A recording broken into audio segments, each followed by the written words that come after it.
বিশ্বের সুখী দেশের তালিকায় আরও এক ধাপ এগোলো ভারত। 126 থেকে এগিয়ে ভারতের র্যাঙ্ক এসে দাঁড়ালো 118-তে।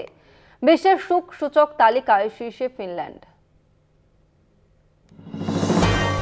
20 মার্চ আন্তর্জাতিক সুখ দিবস হিসেবে পালন করা হয়, আর এদিনই প্রতি বছর অক্সফোর্ড বিশ্ববিদ্যালয়ের ওয়েলবিং রিসার্চ সেন্টার বিশ্বের সুখ সূচক প্রকাশ করে।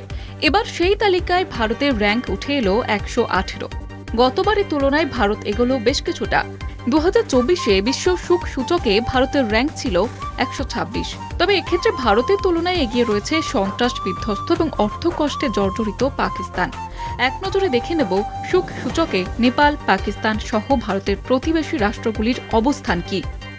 চীনের র্যাঙ্ক 68, নেপালের র্যাঙ্ক 92, পাকিস্তানের র্যাঙ্ক 109, শ্রীলঙ্কা 133, বাংলাদেশ 134, আফগানিস্তানের র্যাঙ্ক 147। সবথেকে বড় তাৎপর্যপূর্ণ বিষয় হল যুদ্ধ বিধ্বস্ত ইউক্রেন, অন্যদিকে Mozambique, Iraq, Iran, Palestine, Congo, উগান্ডাও রয়েছে ভারতের আগে। বিশ্ব সুখ সূচকের তালিকায় 147টি দেশের নাম রয়েছে। সেই হিসেবে বিচার করলে সুখ সমৃদ্ধিতে ভারত অনেকটাই পিছিয়ে। তালিকার শেষ প্রান্তে রয়েছে আফগানিস্তান। অন্যদিকে আমেরিকা, ব্রিটেনের অবস্থান কি একবার দেখে নেব।